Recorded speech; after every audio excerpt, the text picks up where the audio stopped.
podríamos estar terminando, que es toda la parte de política monetaria, ¿ya? Luego entraremos a ver lo que es la regulación bancaria. Pero para efectos de terminar esta primera parte, es importante que ustedes tengan presente varios, digamos, conceptos utilizados dentro de la política monetaria. Bueno, en principio, ¿qué cosa es la política monetaria? ¿No? Ayer ya a través de Christopher se les ha compartido algunas lecturas que justamente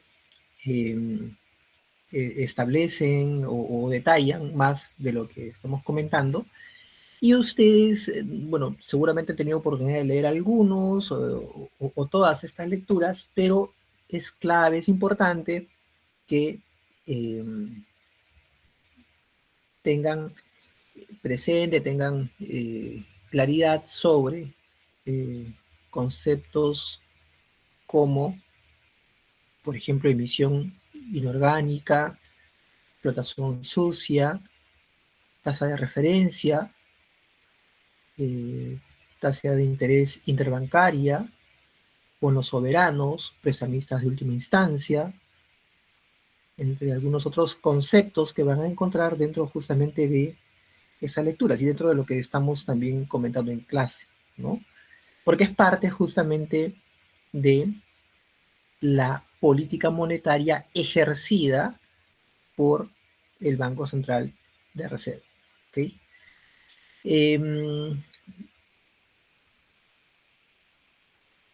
Les comentaba en la clase última el carácter de organismo constitucionalmente autónomo que tiene el Banco Central de Reserva, ¿no es cierto? Porque así está establecido en la Constitución vigente. Seguramente ustedes han escuchado también en días pasados al presidente del BCR señalar que, por si acaso, este tema de la autonomía del Banco Central no es que haya sido introducida por la Constitución vigente, ¿no? Es ya un concepto que viene desde la Constitución de 1979. Lo cual a mí me llama la atención, ¿no? Porque quiere decir esto que el hecho de que una constitución establezca la autonomía del Banco Central no necesariamente asegura que esa entidad pueda ser realmente autónoma en su funcionamiento, ¿no? Porque durante el primer gobierno aprista, el BCR no actuó de manera independiente. El BCR cedió a las presiones políticas y terminó financiando parte del gasto público, ¿no? Que en aquellos tiempos, en esos momentos tan complicados, se necesitaba. Cuando vemos que esa no es su atribución, ¿no? Que eso no le corresponde al BCR.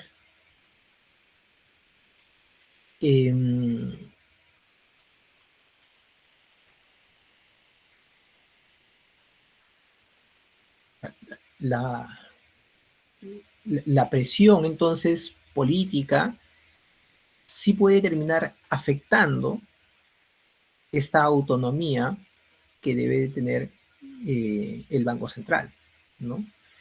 Entonces,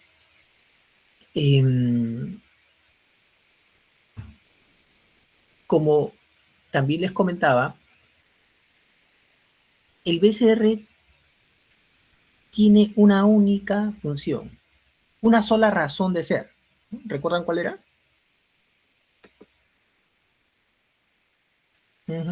Muy bien. Preservar la estabilidad monetaria. No existe para poder otorgar financiamientos, no es un banco como lo que estamos acostumbrados a considerar, que nos pueda dar un crédito, un préstamo, ¿no? Para labores sociales o de infraestructura. ¿Okay? Y para efectos de cumplir con este único propósito, es que despliega una serie de funciones. O sea, todas las funciones que tiene, al final de cuentas, se hacen para efectos de llegar o cumplir con esta finalidad, como vamos a ver, ¿no? Preservar, como bien dijo José Eduardo, preservar la estabilidad monetaria. ¿Qué quiere decir esto? ¿Qué es preservar la estabilidad monetaria?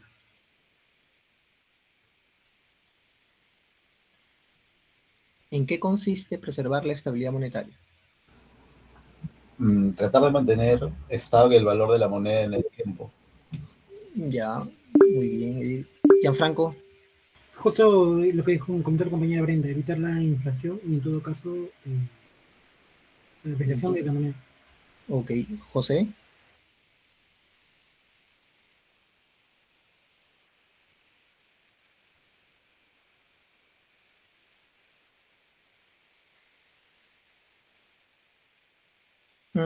Ya, ok. Bien, efectivamente, ¿no? Es tratar de que el dinero, en este caso el sol, siga teniendo ese poder adquisitivo en el tiempo, ¿no? Hasta donde sea posible, como eh, señala José, porque efectivamente alguna inflación en el tiempo tiene que haber, ¿no? Si les comenté, creo, en el caso peruano, en los últimos 20 años se resalta que en realidad la variación en términos de inflación no ha sido significativa. Es decir, si tú hubieras invertido en dólares desde hace 20 años hasta ahora, tu rendimiento comparado con el sol hubiese sido poco significativo, porque al contrario, el sol ha venido mostrándose con mucha más solidez, ¿no es cierto? Al contrario, si volvemos a la época de los años 85, 90, donde de por medio existía una inflación desatada, una hiperinflación, pues lo que prefería la gente era invertir en dólares, ¿no? La economía estaba dolarizada y hasta hace pocos años, ¿no? Estaba eh, mayormente dolarizada, porque las personas tenían mayor confianza en invertir en dólares, ¿no?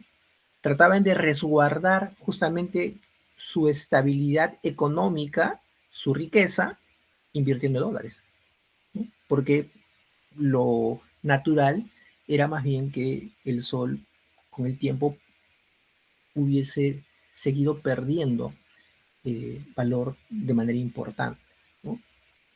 De hecho, cuando termina el gobierno de Alan García,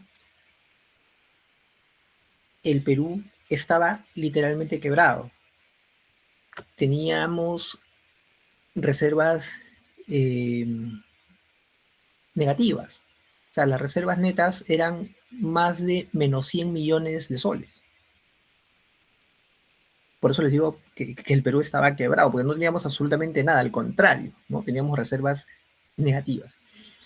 Entonces, como ya hemos comentado en la clase pasada, la fortaleza de un país se mide en función de las reservas internacionales netas. Y además, ello va a servir para efectos de poder garantizar, sostener el valor del dinero, ¿no? Entre otras funciones. Entonces, ¿cómo cumple este objetivo el BCR? Como les decía, hay varias de por medio funciones que despliega para ello. Bueno, primero, ¿cómo está compuesto el BCR? Para salir más rápido del tema formal, ¿no? Les decía, el BCR es una entidad constitucionalmente autónoma, tiene un directorio que está compuesto por 7 miembros, 4 nombrados por el Ejecutivo y 3 nombrados por el Congreso de la República, ¿no es cierto?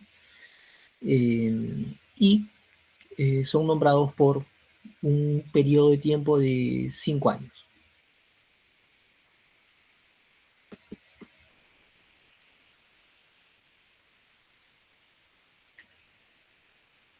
Y si vemos en la ley orgánica del PCR, las prohibiciones de esta entidad, vamos a encontrar, por ejemplo, que está prohibido conceder financiamientos al Tesoro Público, ¿no? Lo que en su momento les señalaba, ¿no?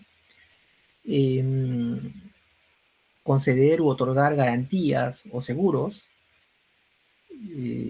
asignar recursos para fondos de fomento, comprar acciones, por ejemplo, o establecer regímenes cambiarios diferentes, ¿no? Es decir, el régimen cambiario en el Perú es con la moneda peruana, con el sol. No está autorizado el BCR a implantar otros regímenes cambiarios, como por ejemplo el dólar o el euro, ¿no? Hay países que de alguna manera han tratado de solucionar sus problemas económicos dejando de lado su moneda. Ecuador, sin ir muy lejos, ¿no? Es un país que también en algún momento tuvo una situación de crisis importante y lo que hizo fue dejar de lado su moneda local y más bien asumir como medio de cambio válido para todos los efectos al dólar, ¿no?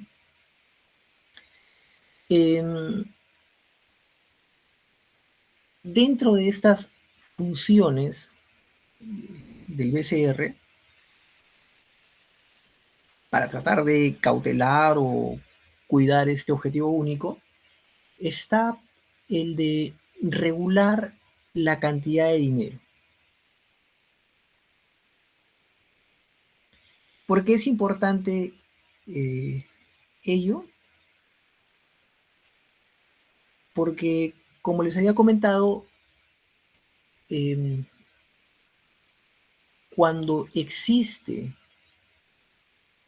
dinero en demasía circulando dentro de la economía, eso no necesariamente es bueno, eso se puede terminar convirtiendo más bien en un problema, ¿no? Primero porque puede generar una mayor inflación, porque si de por medio el BCR inyecta mayor cantidad de dinero y esto puede llegar a los consumidores, a las familias, lo que van a hacer las personas es empezar a comprar más, ¿no? Si hay de por medio mayor demanda, entonces los bienes van a empezar a subir de precio por la misma ley de la oferta y la demanda, ¿no? Una mayor presión en la demanda va a generar que la oferta empiece a ser presionada también al alza, ¿no? Y por lo tanto los precios se van a incrementar. Entonces, lo que debe de cuidar el BCR es que exista la cantidad de dinero que no conlleve de por medio a desatar situaciones de, digamos, de inflación. Y eso lleva a que tenga que establecer metas u objetivos de inflación anual o interanual, ¿no?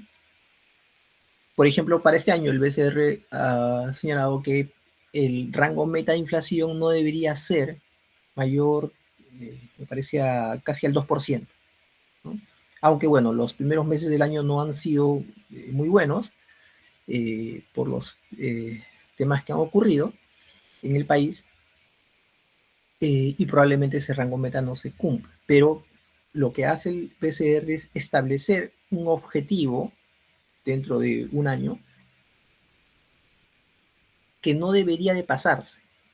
Y por lo tanto, si es que ve que el mercado tiene una mayor presión de consumo, las personas están consumiendo más, lo que va a hacer en ese momento es, para evitar que empiece a crecer la inflación, lo que va a hacer es retirar dinero del mercado o subir la tasa de interés, ¿no? ¿Cómo subes la tasa de interés? O sea, si hemos dicho que el Banco Central de Reserva no es un banco que preste dinero, eso nos lleva al concepto de la tasa de referencia. Es un concepto clave. Por ejemplo, el día de hoy se ha anunciado que, sí, también el encaje, ¿no? Ahorita lo vemos. Pero la tasa de referencia, por ejemplo, se ha anunciado que por octavo mes consecutivo el BCR ha decidido mantener la tasa de referencia, ¿no? En 4.25, me parece. Porque ha habido meses en los cuales ha incrementado la tasa de interés y luego la ha venido bajando, ¿no? Hemos llegado más o menos, me parece, casi a cerca del 7% de tasa de referencia y luego ha venido descendiendo para quedarse más o menos en ese nivel por 8 meses seguidos, ¿no? Lo que pasa es que el BCR, al establecer una tasa de referencia, lo que hace es mandar un mensaje a las demás entidades que participan en el sistema financiero, estableciendo cuál debe ser la tasa de interés alrededor de la cual éstas puedan realizar operaciones de préstamo, ¿no?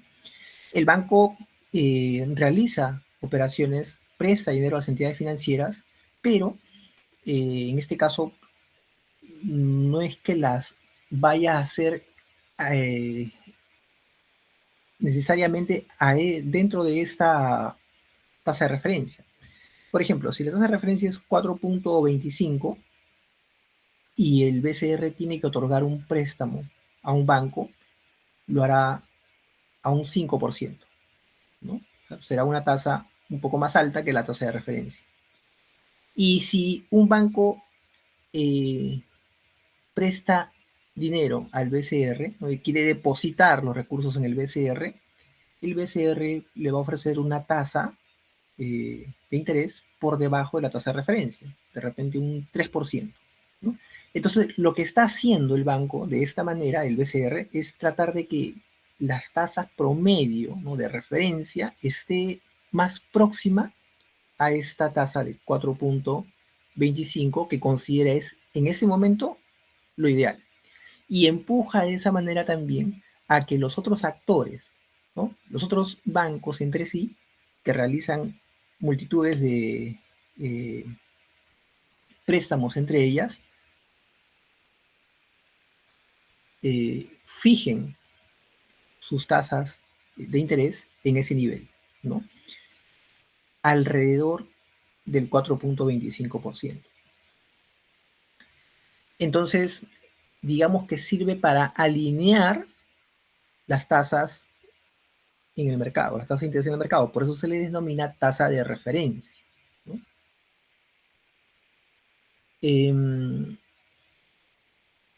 Si es que, digamos, el próximo mes el BCR considera que la tasa de referencia ya no debe de ser de 4.25, sino de 3.50, es decir, una reducción significativa de la tasa. ¿Cuál va a ser la consecuencia en los actores económicos? Si, José,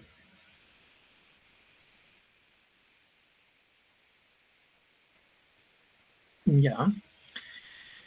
Claro, que baje la tasa de interés, ¿no? Porque la tasa de referencia está bajando, entonces con este mismo ejemplo que les ponía hace un momento, el banco en las operaciones que tenga con las demás entidades financieras la va a hacer a niveles más bajos, ¿no? Si alguien pide un recursos o un préstamo al Banco Central, pues la tasa ya no va a ser de 4 y tantos, sino va a ser de 3,5, por ejemplo, ¿no?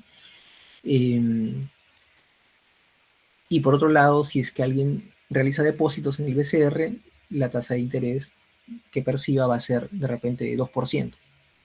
Esto las entidades financieras inmediatamente lo trasladan a todo el mercado, ¿no? De tal manera que si alguien desea un préstamo, desea pedir un préstamo a una entidad financiera, pues la tasa de interés puede ahora ser más baja porque está bajando el costo del dinero, ¿no? La tasa de interés representa el costo del dinero, entonces en este caso se está reduciendo y por lo tanto, si este mes podía obtener un préstamo a un 10%, con la reducción de la tasa de interés, puedo obtener un préstamo a una tasa más baja, de repente a una tasa de un 8%, ¿no? O un 9%. Claro, eso también conlleva a que las tasas de interés de los depósitos se reduzcan, ¿no? Si antes los bancos pagaban por los depósitos a las personas tasas de interés de 6 o 7%, ahora la tasa será de un 4% o 5%, ¿no?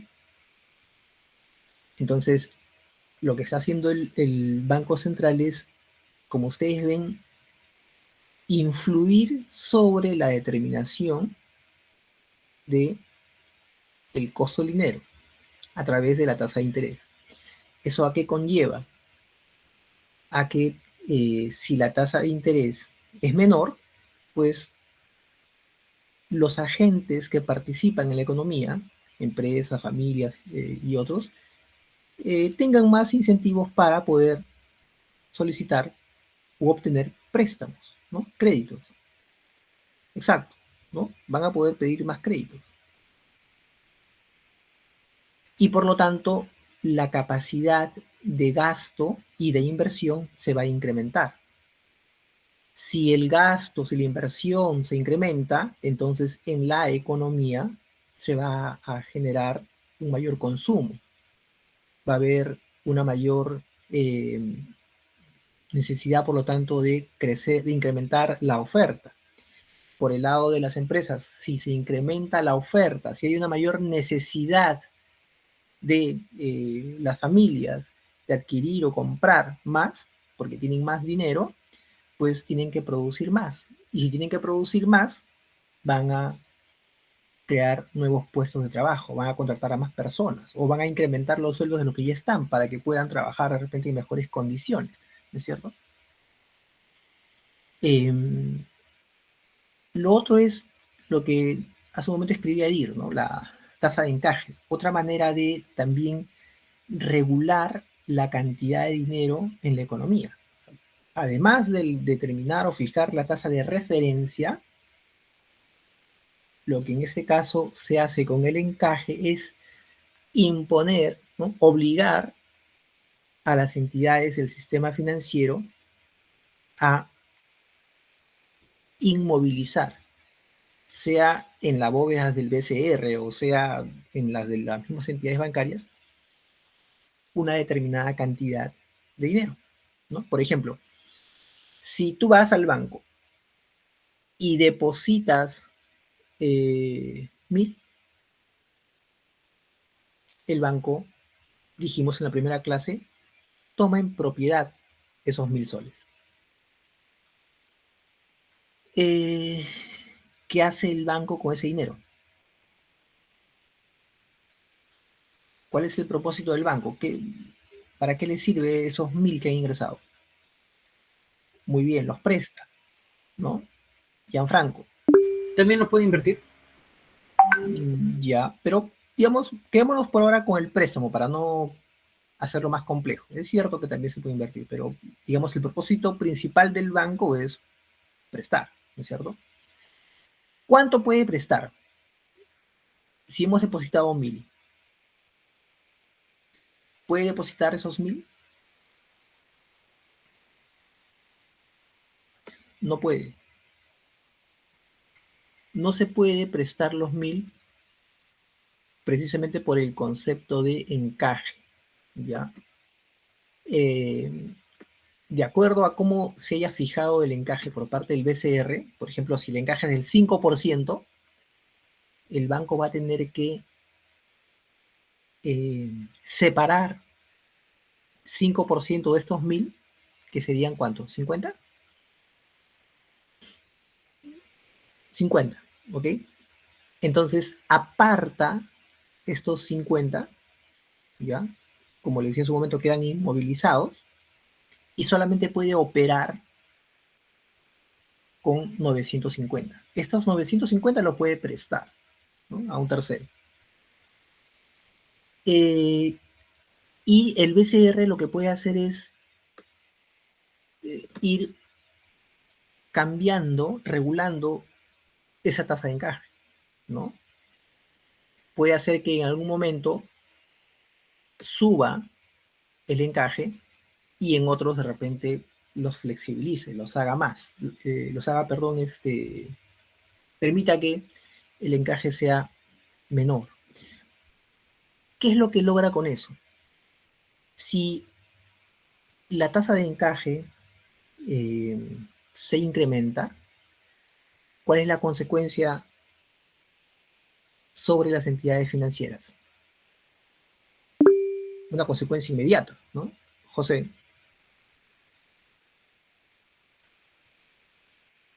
Exacto, ¿no? Así de sencillo, ¿no? Lo que hace el BCR, incrementando la tasa de encaje, es retirar dinero del sistema. Hay, como dice José, menos dinero. Y por lo tanto, si hay menos dinero, las entidades financieras pueden prestar menos créditos. Y si pueden prestar menos créditos, entonces no todas las personas podrán acceder al crédito. Es más, el crédito se va a encarecer, ¿no? Nuevamente, oferta y demanda. Entonces, si el crédito se encarece, si hay menos dinero, lo que se está haciendo es incentivar la demanda o, al contrario, tratar de frenar una mayor demanda, un mayor gasto. Melina. Es frenar Exacto, ¿no? demanda. Es frenar, restringir, enfriar la economía porque el BCR hizo un ratito, ¿no? Un ratito, esperen que si seguimos así, la inflación puede empezar a complicarse. Entonces, retiro, con esta medida, retiro liquidez del mercado. Aparto liquidez por el momento que sea necesario. Al revés, ¿no? Si es que la economía más bien no cuenta con los estímulos necesarios, por ejemplo, ejemplo clásico, la pandemia, entonces los agentes que participan en la economía no tienen los incentivos o el dinero suficiente para realizar mayores gastos, ¿no? Más allá de los que constituyen gastos de primera necesidad. Entonces tengo que estimular la economía y para esos efectos lo que hago es reducir el encaje. Si reduzco el encaje, los bancos tienen más dinero para prestar, ¿no? Por ejemplo, lo reduzco al 1%. El banco tenía 95, ¿no es cierto? O 950, perdón. 950 y ahora tienes 990 o 999, en fin, tiene mucho más dinero. Si tienes más dinero, puede prestar más fácilmente y por lo tanto, si los bancos pueden en mayor medida prestar más, la tasa de interés va a bajar. Si la tasa de interés baja, más personas, más empresas pueden acceder a préstamos, a créditos, y por lo tanto pueden consumir más. Y se vuelve a repetir lo que hace un momento les decía, ¿no? Entonces son mecanismos o formas de estimular el funcionamiento de la economía, dependiendo de los momentos o las etapas en las que se encuentre, ¿no? Y eso lo hemos visto reflejado en cada momento por el que pasa la economía nacional o global, ¿no? Les decía hace un momento, etapas de la pandemia es un claro ejemplo, la crisis que también hemos visto, la crisis subprime 2008-2009, también, ¿no? Los efectos de ello conllevaron a una actuación de todos los bancos centrales en el mundo para tratar de hacer que la economía reaccione, ¿no? Con tasas de interés bajas, incluso eso tiene un límite, como ustedes lo van a ver en las lecturas, hay momentos en los cuales ya no se puede reducir más la tasa de interés. Entonces, en esos casos, el banco tiene la posibilidad... Sí, Melina. Melina.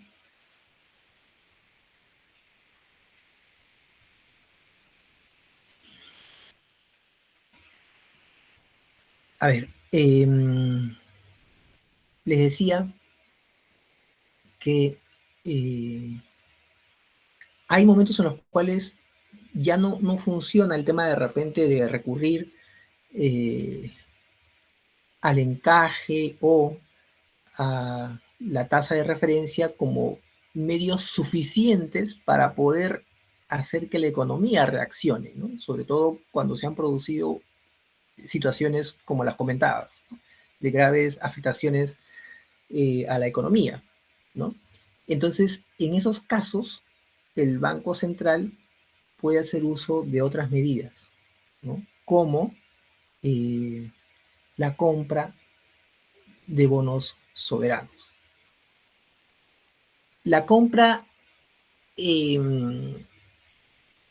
como tal, es decir, si compras bonos soberanos, estás retirando deuda del mercado, deuda que le pertenece al Estado, ¿no? Porque el Estado ha salido al mercado, ha emitido bonos soberanos y por lo tanto se ha endeudado.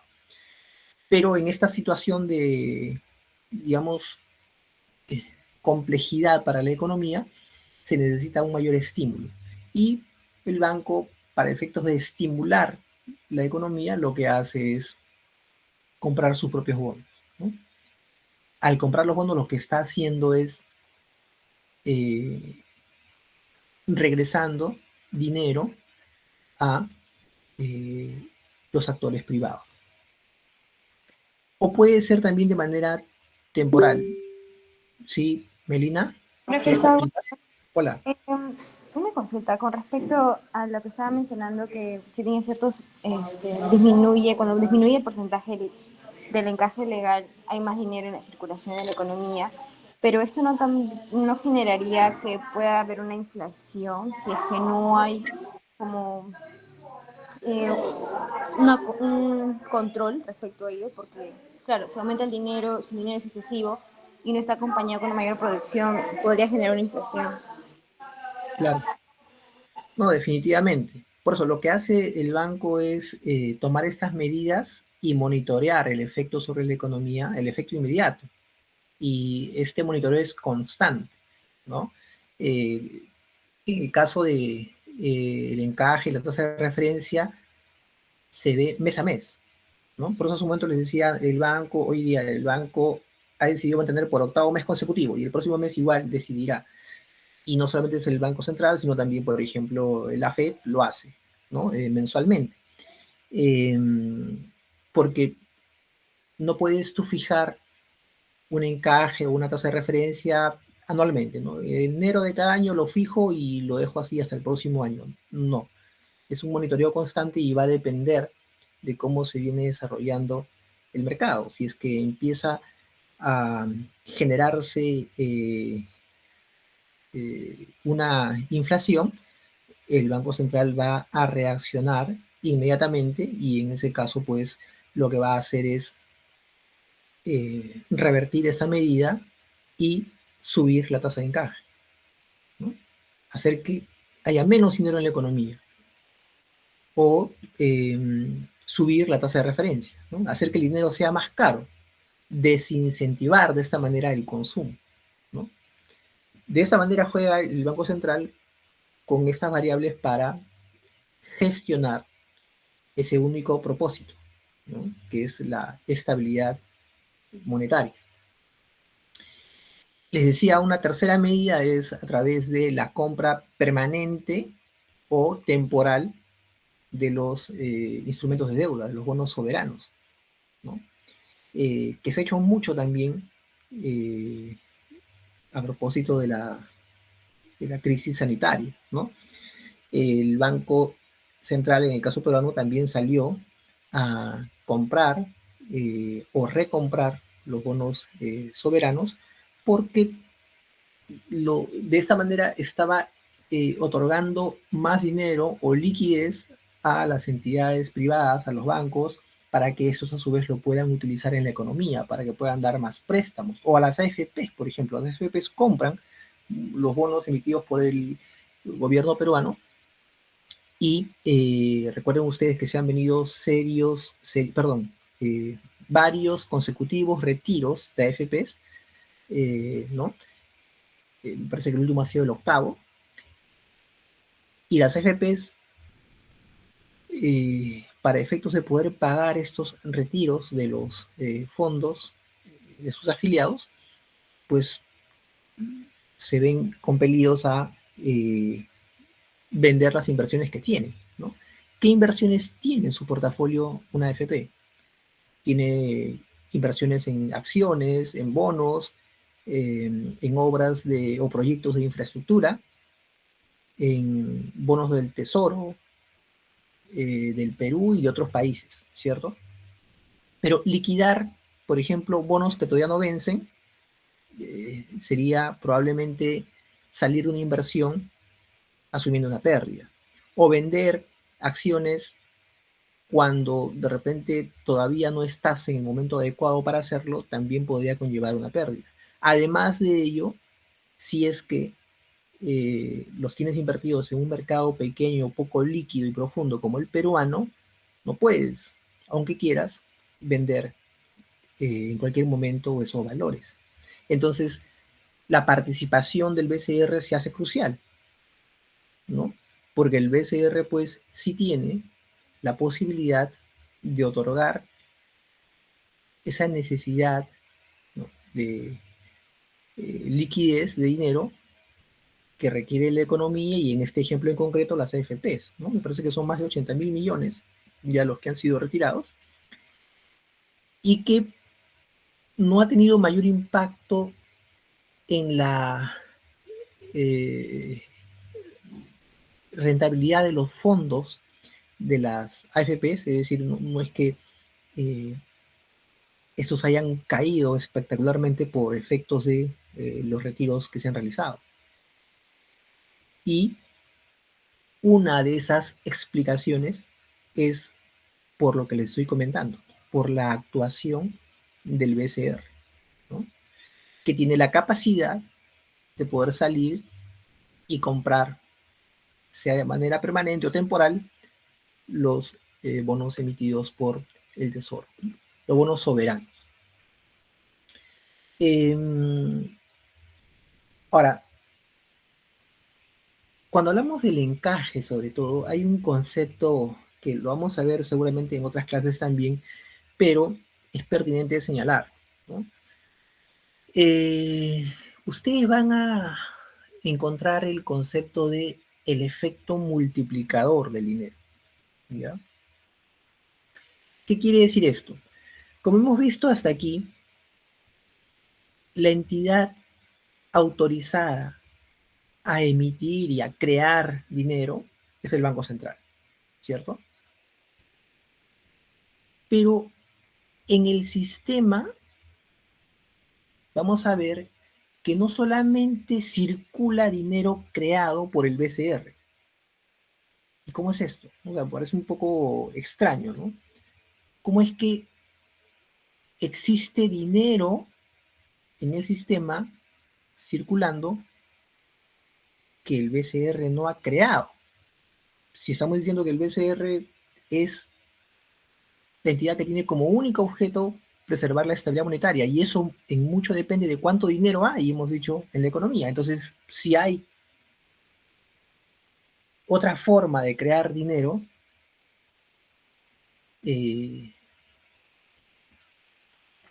¿cómo es que el BCR podría cumplir adecuadamente su función? Pues vamos por partes. O sea, en primer lugar, efectivamente existe un efecto multiplicador del dinero en la economía. Existe la emisión primaria, ¿no?, que realiza el BCR, pero también hay una emisión o generación de dinero en un mercado secundario. Y el BCR tiene en cuenta esa consecuencia que se da al momento de evaluar la cantidad de dinero que debe de existir en la economía, ¿no? Los ponemos en, digamos, en números, un ejemplo, ¿no?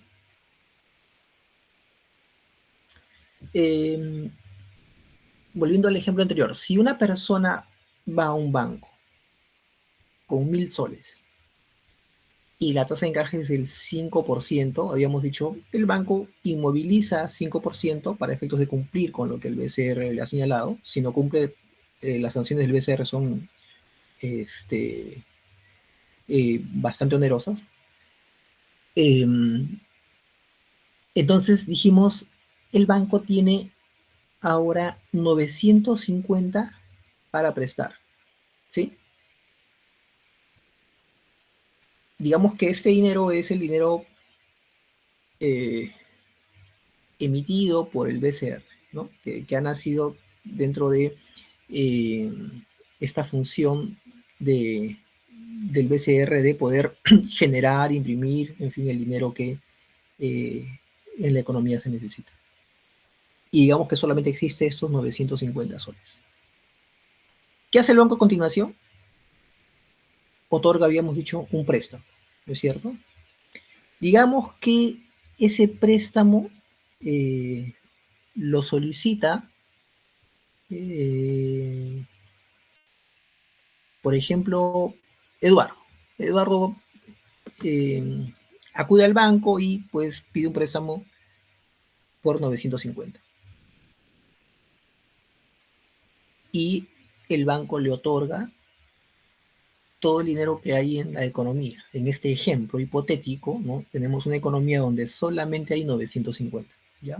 Que es lo que imprimió el BCR. ¿Qué hace a continuación Eduardo?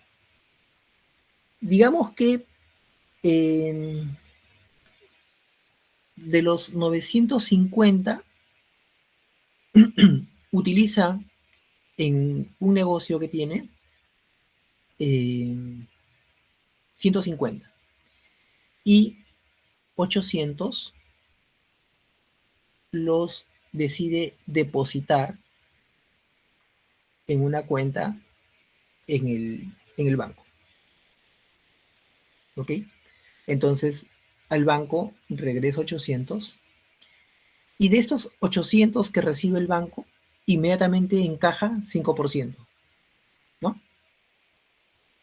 5% de 800, 40.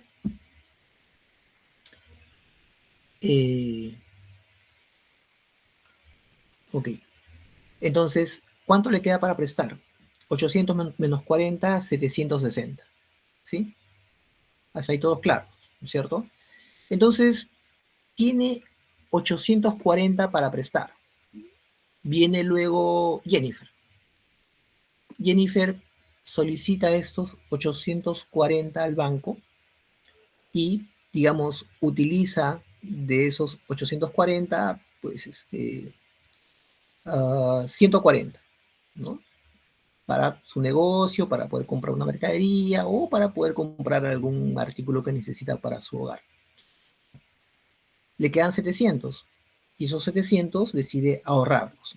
Regresa al banco y abre una cuenta de ahorros con 700. el banco inmediatamente encaja 5%, ¿no? 5% de 700, 35. Muy bien, ¿cuánto le queda? 700 menos 35, 665, ¿no? 665, ya, ok. Entonces, 665 tiene el banco para prestar. Ahora acude Leia al banco y dice, yo quiero un préstamo de 665, ok, y el banco le presta y utiliza 165 para, igual, algún gasto de por medio, consumo, lo que fuese, y regresa al banco y deposita 500. El banco encaja el 5% y 500 menos 5%, 25, 475, ¿ok? Y así podríamos seguir de manera sucesiva, ¿no? ¿Qué está pasando? ¿Qué notan en el ejemplo? Primero, dijimos, tenemos en esta economía solamente 1000 soles impresos e introducidos al mercado por el BCR. 1000 soles que el banco aparta o encaja un 5% y luego esto es prestado a un agente. Y este lo que hace es no gasta todo, gasta una parte, o incluso puede ser que no gaste nada, ¿no? Puede ser que alguien de repente se pida un préstamo del banco y decida tener todo ello dentro de una cuenta de ahorros. Entonces, el banco va a registrar el ingreso primero de 1000, ¿no? Y va a separar el encaje, ¿ok?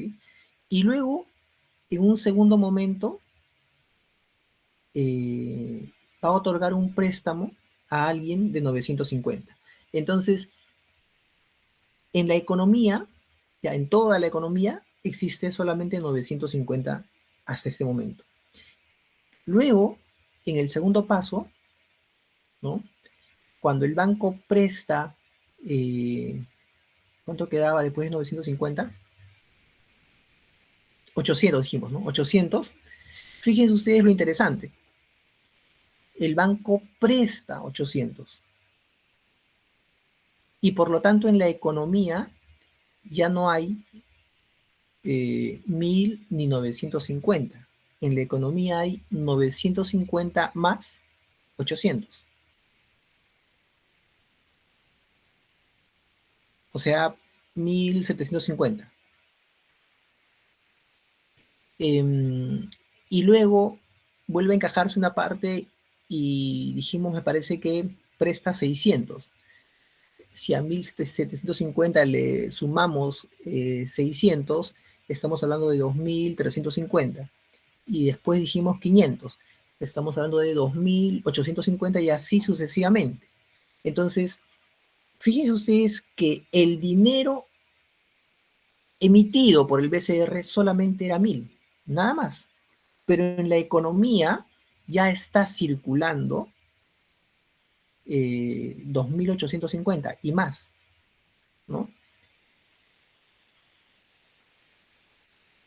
Porque tenemos parte también incluso que no está circulando, pero está como ahorro, porque decíamos que estas personas no están consumiendo todo. Una parte lo están consumiendo y otra parte lo está.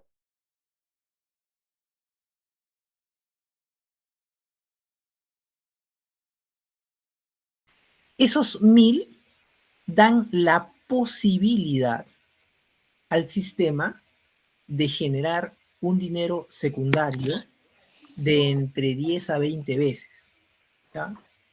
Más. Por lo tanto, a ver, alguien tiene el micrófono abierto. Alessandro. Gracias.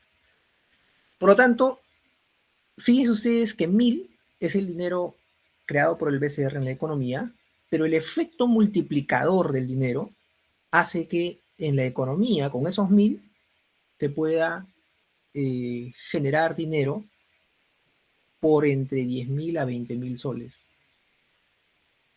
10 o 20 soles, 20 veces más.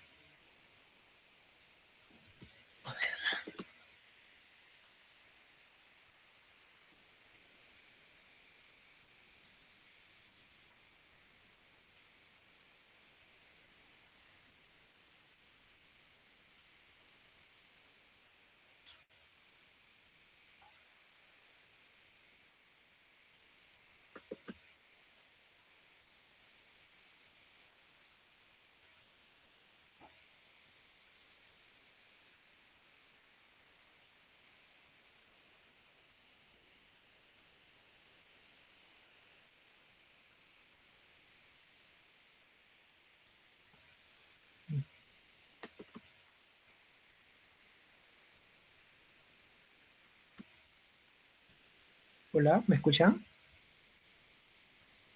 Hola, hola. Sí, doctor, se le escucha. Sí, Ya, ok, gracias. Una interrupción de por medio. A ver, entonces, ¿me entienden? Les decía, eso es lo que se conoce como el efecto multiplicador del dinero en la economía.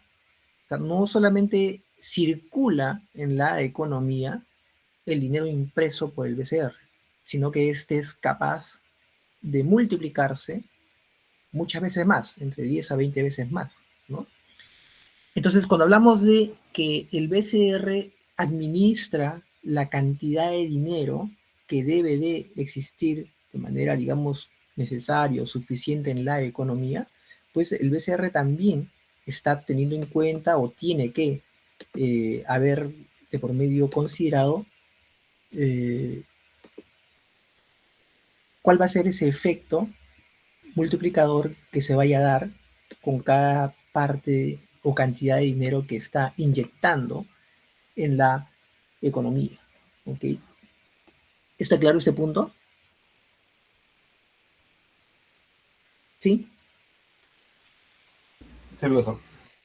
Ya, ok. Entonces, es una de las funciones, digamos, más importantes. La otra función es la de administrar las reservas internacionales netas. Ya hemos conversado sobre este punto algo, ¿no? ¿De dónde provienen las reservas netas? ¿O cómo están compuestas? ¿Qué son las reservas netas? ¿Tienen idea? ¿Comentarios?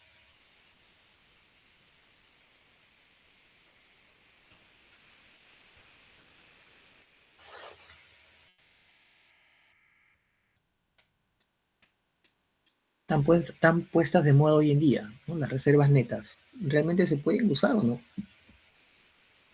A ver, en primer lugar, las reservas netas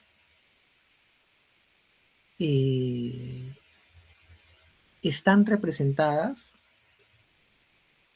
en dólares, ¿ya? En una divisa internacional, no en el sol,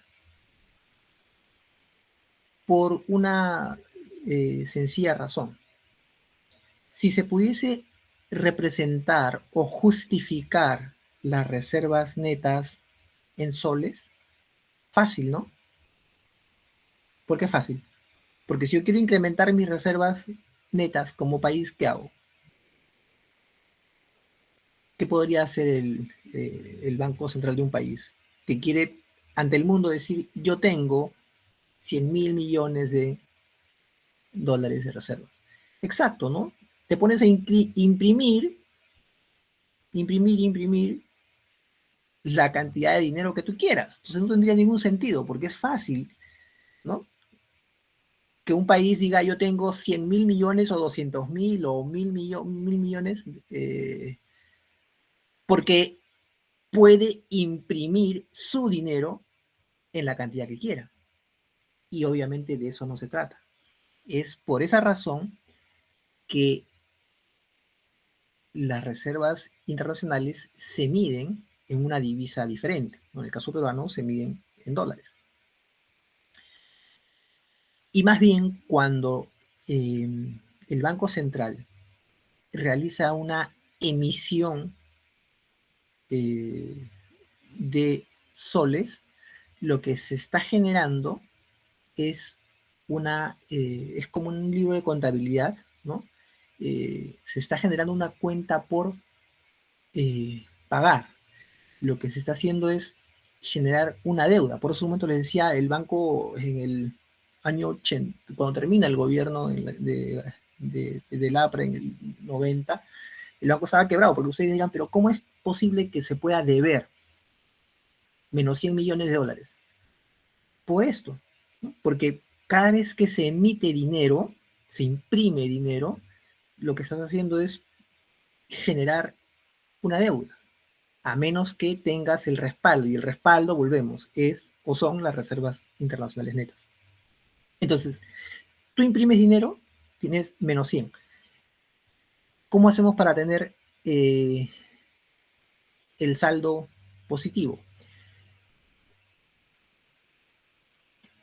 Las reservas netas se crean a partir de la diferencia de todos los dólares que ingresan al país, en simple, ¿no? Todos los dólares que ingresan al país y todos los dólares que salen del país. ¿Para qué salen dólares del país? Para poder importar, ¿no? Para realizar compras en el extranjero por parte de los agentes privados y entidades del Estado, en fin, que así lo necesiten. Entonces, todo lo que se importa tiene que ser pagado con dólares. Pero todo lo que se exporta, ¿no? Commodities, minerales, agroindustria, genera de por medio digamos, beneficio para la economía del ingreso de dólares. Porque todas las exportaciones son pagadas en dólares. Entonces ingresa más dólares al país. Esa diferencia es lo que empieza a alimentar las reservas internacionales. Luego, otro componente de las reservas internacionales es la participación del banco adquiriendo o comprando más dólares cuando en el mercado, por ejemplo, trata de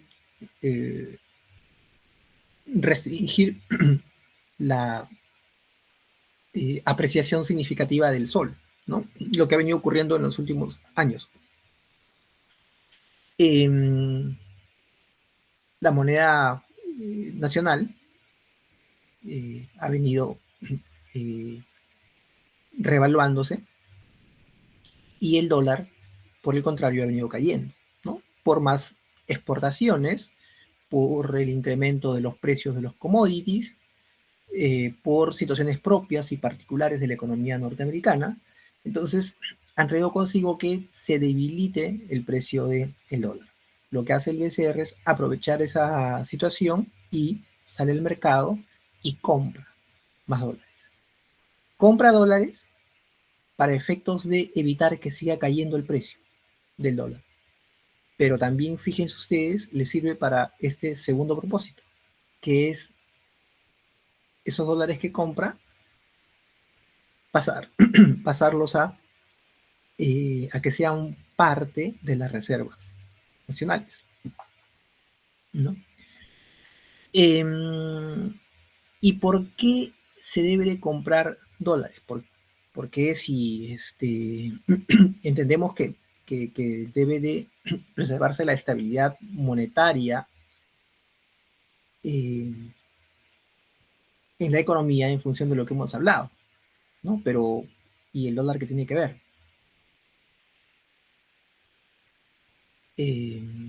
¿Alguna idea? Porque es necesario también tratar de evitar que la apreciación del sol, digamos, no sea gestionada.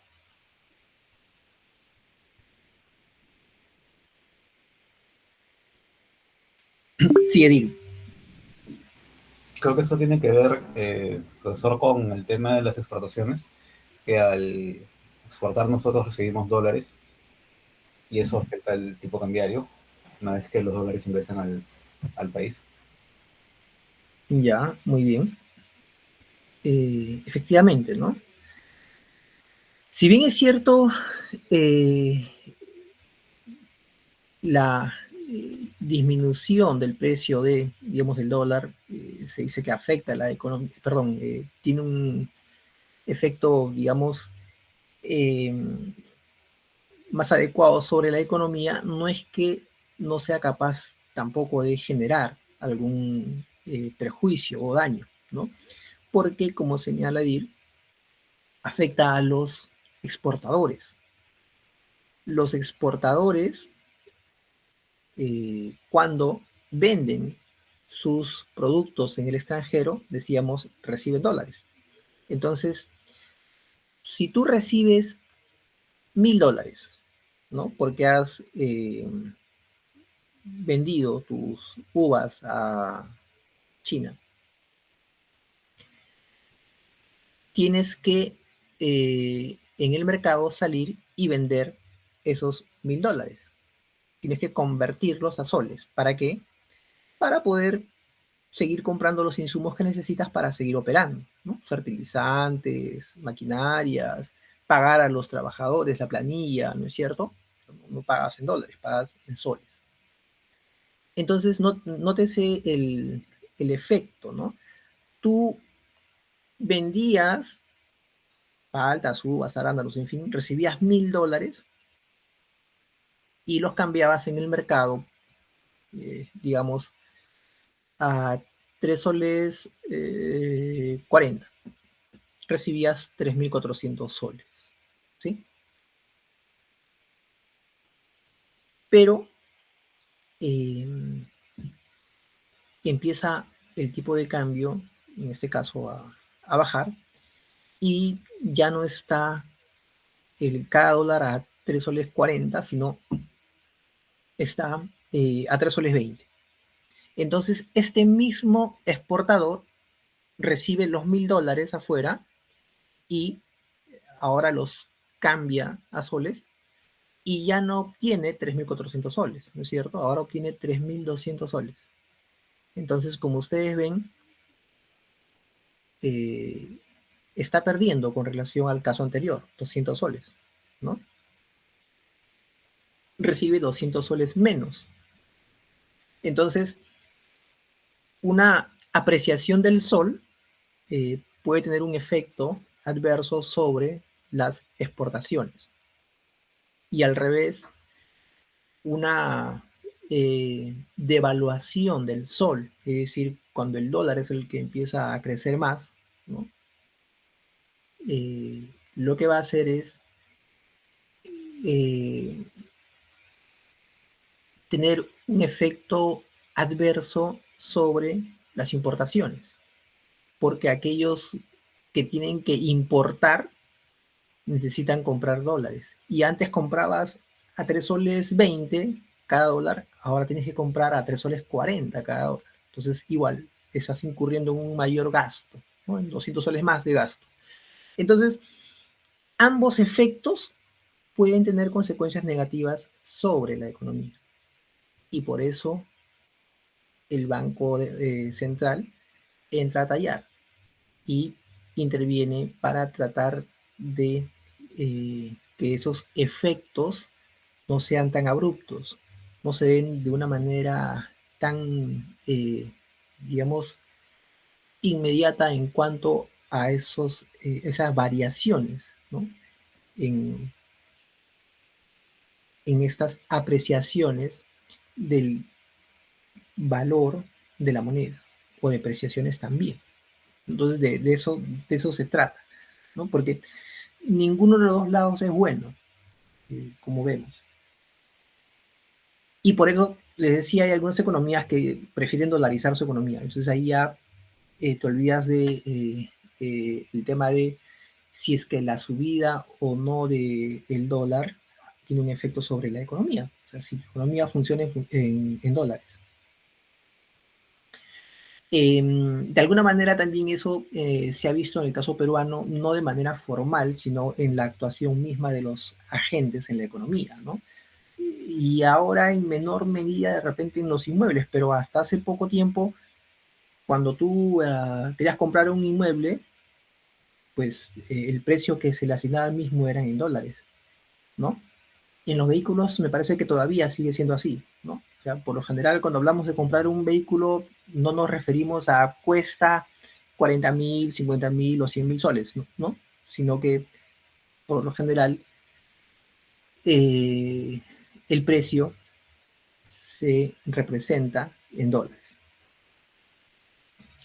Y también en el sistema ha quedado de por medio todavía vigente un reconocimiento de pago de tasas de interés pasivas en dólares menor a la de soles. ¿Por qué? Porque antes, digamos, estaba justificado, porque la depreciación del sol era lo ordinario, lo común. Y la apreciación del dólar, más bien, también se venía dando de manera cotidiana. Entonces, en el sistema, las tasas de interés por depósitos en dólares eran muy bajas. Pero en el tiempo, como hemos visto, eso ha cambiado y el dólar no se ha seguido apreciando, sino más bien ha venido cayendo. Sin embargo, igual las tasas de interés pasivas han seguido siendo muy bajas para este tipo de ahorros. Lo bueno, digamos, para la economía del Perú es que, a diferencia de hace 10 o 15 años atrás, hoy en día la economía peruana se encuentra desdolarizada, ¿no? Los actores económicos ahorran, invierten en soles. Se ha generado una estabilidad económica que permite que los actores en el mercado puedan tener confianza en la moneda de curso legal y puedan ahorrar e invertir en soles sin problemas. Y ello es bueno porque ustedes van a ver nuevamente en una de las lecturas que les hemos pasado era uno de los objetivos de cómo reconstruir la economía en el Perú, ¿no? Cuando, fíjense el tamaño del problema, ¿no? En los años 90, cuando se decide poner freno a la inflación, obviamente no debió ser algo sencillo, ¿no? Había varias cosas que hacer y una de ellas era justamente qué hacemos con el tema, con el problema de la moneda, del circulante, si la gente no confía en el sol. Después de una inflación de más de 7.000% en un solo año, ¿cómo hacemos que las personas, que la economía vuelva a confiar en el sol? Y precisamente la actuación del BCR para esa finalidad, pues, ha sido clave, ¿no?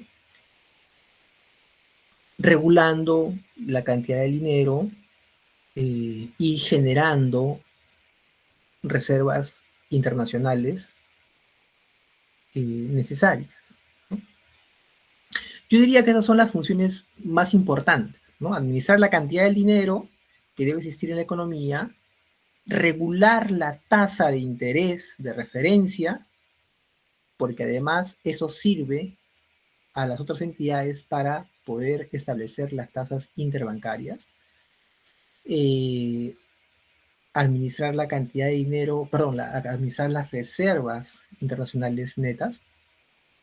Y luego hay otras funciones, digamos, también que se establece dentro de la ley orgánica del Banco Central, como por ejemplo la emisión de los billetes y monedas, ¿no? Que ya también hemos comentado sobre eso. Tiene que ser una función constante que se va dando en función de las reservas que tiene un país para que no se caiga en una emisión inorgánica, y también poder sacar de la economía el dinero que ya se encuentra pues deteriorado, ¿no? Y la otra función es informar periódicamente al público sobre las finanzas nacionales. El BCR realiza pronunciamientos, comunicaciones públicas, además a través de su página web ustedes pueden encontrar la información sobre cómo se gestionan, por ejemplo, lo que hemos comentado, las reservas, la cantidad de dinero que existe en la economía, en qué está invertido, los objetivos o metas de inflación, los que hemos comentado, anual, interanual, en fin, de manera que sea completamente transparente para todo el mercado cuál es la situación actual de la economía. Y cada mes saber si es que estamos en el camino correcto de crecimiento y en términos de expectativa de inflación o es que no. Por ejemplo, también hoy día se ha hecho público que el crecimiento en el mes de abril o marzo. Bueno, me parece que es en abril. Ha sido de, lo que pasa es que a veces la información viene con un poco más de retraso. Ha sido de 3.5%, ¿no?, del PBI en el mes, lo cual es una cifra muy buena, ¿no? Y justamente llamaba la atención porque se consideraba que el crecimiento iba a decaer por todo este problema que se generó con la interrupción del ducto del gas de camisea, ¿no? Y eso, a modo de comentario, también es algo que llama mucho la atención, ¿no? Porque fíjense ustedes todo el caos que se generó en el país por una semana, poco más, ¿no? Creo que semana y media, algo así. Todo el caos por la interrupción del suministro de gas a, a Lima y creo que otras ciudades también. Nos ha servido para saber cuán dependientes somos, ¿no?, del gas de camisea, porque en realidad creo que no estaba, o al menos yo no lo sabía, ¿no? Yo no sabía que dependíamos tanto del gas. Y uno pensaría, bueno, pero está bien que así sea, ¿no? El tema es que también esto sirvió para conocer que las reservas de gas que tiene el país únicamente dan para 10 años. Entonces 10 años está a la vuelta de la esquina. ¿Qué va a pasar en 10 años? Y eso es lo que pasó también en Bolivia, ¿no? O sea, Bolivia, años atrás, tenía mucho gas y pues era parte importante que solventaba los ingresos de ese país. Pero el tema es que hoy en día, por ejemplo, tiene un desabastecimiento de recursos y su economía es un caos, y el tener esos recursos pues no le ha servido para solucionar los problemas, ¿no?, de su economía.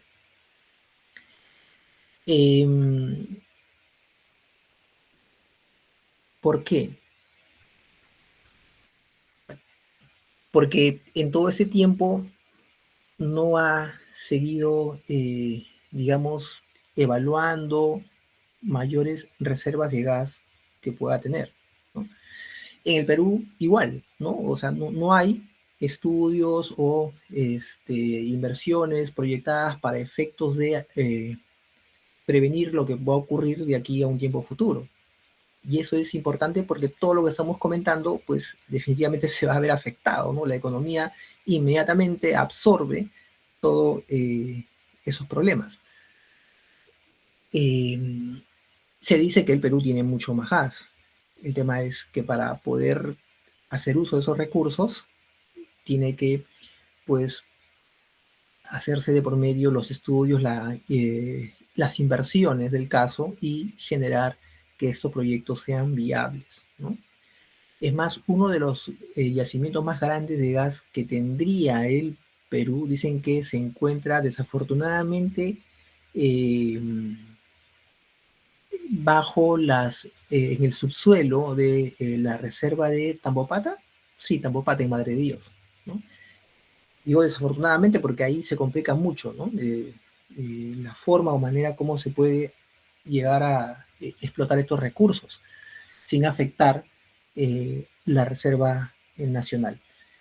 Pero bueno, a lo que voy es de que son variables en la economía que deben ser, y en este caso ya gestionadas o solucionadas por otros sectores dentro de del aparato estatal o privado, pero igual no dejan de representar también situaciones que pueden afectar a la economía, y por eso otra de las cosas que hace el Banco Central de Reserva es emitir sus informes de estabilidad económico-financiera. Ustedes revisan estos informes y están documentados eh, con las variables estructurales de la economía, del manejo de los recursos, pero también de los problemas que pueden golpear a la economía del país, ¿no? Van a encontrar, por ejemplo, el efecto climático, van a encontrar los precios internacionales, que por medio van variando. Hace meses atrás el precio del dólar estaba menos de la mitad de lo que hoy está. El impacto del fenómeno del Niño que puede tener sobre el país, para teniendo en cuenta esos, esas particularidades, poder desarrollar esa función única que tiene el Banco Central de Reserva, ¿no? O sea, cuidar o preservar la estabilidad monetaria. Entonces, fíjense ustedes, esa única función que debe de desarrollar el Banco Central se despliega en las funciones que hemos comentado en la clase de hoy, pero además considera las situaciones particulares que se presentan en la economía en cada momento, ¿no? Sean situaciones buenas, de prosperidad, o sean situaciones también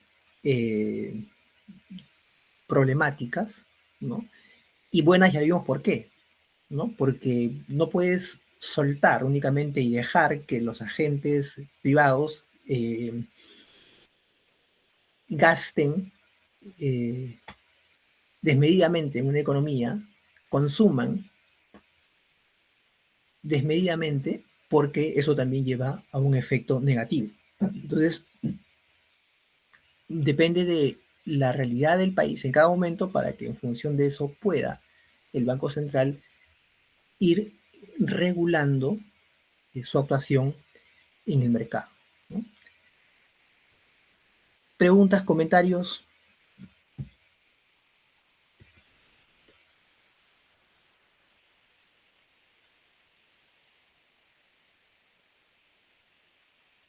¿No?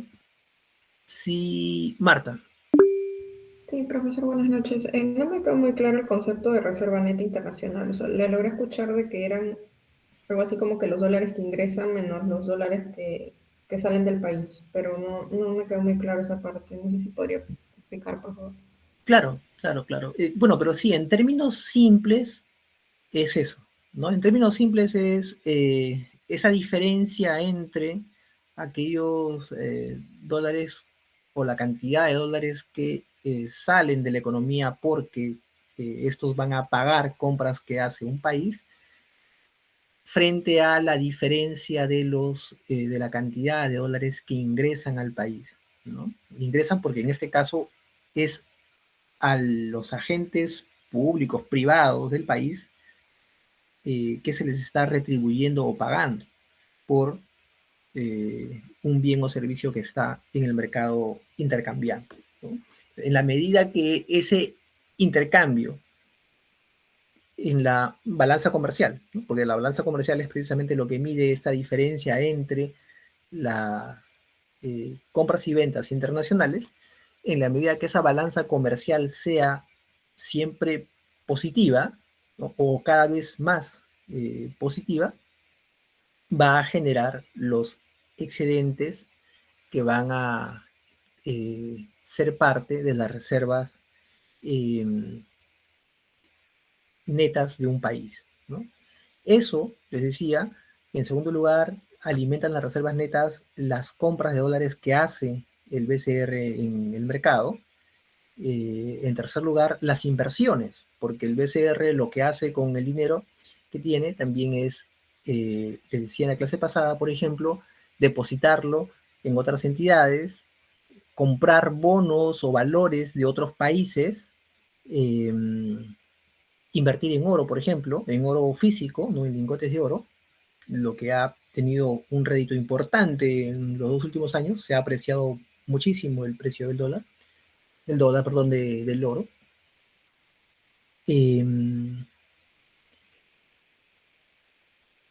Entonces, todo esto sirve para seguir, digamos, alimentando o incrementando el nivel de reservas del país, ¿no? Que actualmente ya hemos superado los 100.000 millones de dólares y ojalá pueda seguir esto creciendo. Sí, Rosa María.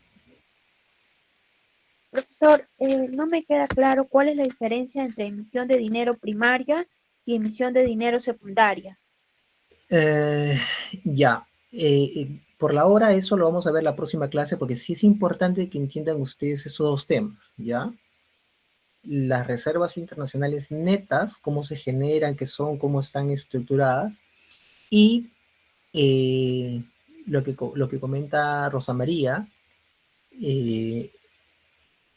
la generación o creación del dinero primario y secundario, que hemos dicho está dentro del concepto de el efecto multiplicador de la economía. Lo vemos en clase mejor con un ejemplo, perdón, un ejemplo gráfico, ya con un cuadrito. Para terminar, noten ustedes que entonces las reservas netas de un país no tienen nada que ver con el presupuesto de un país, ¿no? El presupuesto de un país lo diseña, lo elabora el Ministerio de Economía, y cada año hasta, me parece que el 31 de agosto, tiene que ir a sustentarlo, ¿no?, al Congreso para efectos de que sea aprobado. Y una vez que es aprobado, entonces tiene ese presupuesto para efectos de dedicarlo a cada obra, gasto que de por medio sea considerado, o la planilla del Estado, en fin. Pero no es que el gasto que demanda o requiere un país se vaya a cubrir con las reservas netas que administra el Banco Central. Eso es otra cosa, ¿no? Como vemos, es otra cosa y tiene otra finalidad. Por eso que por este lado, por el tema de el presupuesto que necesita el país para efectos de solventar sus gastos, ahí sí estamos mal. Ahí sí estamos terriblemente mal, y hoy se dice, pues, ¿no?, que con todas estas normas y leyes populistas, lo que está haciendo o ha hecho el Congreso al asumir una función eh, eh, de poder generar o crear gasto público, es crear un problema para el próximo gobierno, ¿no? Porque ha afectado la caja fiscal. ¿Qué es la caja fiscal? O sea, la diferencia entre todo aquello que recauda un país a través de impuestos.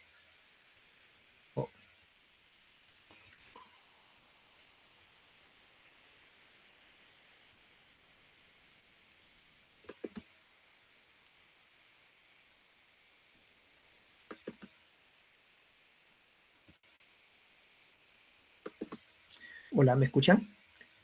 Ya, sí, Sí, doctor. creo que seguro fue una interrupción nuevamente. Bien, solamente para terminar, entonces le decía, no confundamos lo que es las reservas nacionales y el presupuesto nacional, ¿no? El presupuesto nacional se financia con sobre todo, los impuestos. De eso podemos hablar la siguiente clase, pero en el caso de las reservas, ahí no se conforman con los impuestos, ¿no? La recaudación pública que realiza la SUNAT, por ejemplo, a todas las empresas, no va a alimentar en un solo centavo, en un solo sol a las reservas nacionales, ¿ya? Tengan presente eso. Y les decía, por ese lado sí, hay una complicación porque se está gastando más de aquello que hoy en día se recauda, ¿no? Y hay también endeudamiento, préstamos que puede hacer el Estado para solventar el presupuesto. Entonces, toquemos eso en la próxima clase. A ver, presupuesto público y nuevamente el tema que comentó una de sus compañeras, un ejemplo sobre el efecto multiplicador del dinero. ¿Ya? ¿Preguntas? ¿No? Ok. Bueno, gracias. Buen fin de semana. Nos vemos el próximo viernes. Buenas noches, doctor. Muchas gracias, doctor.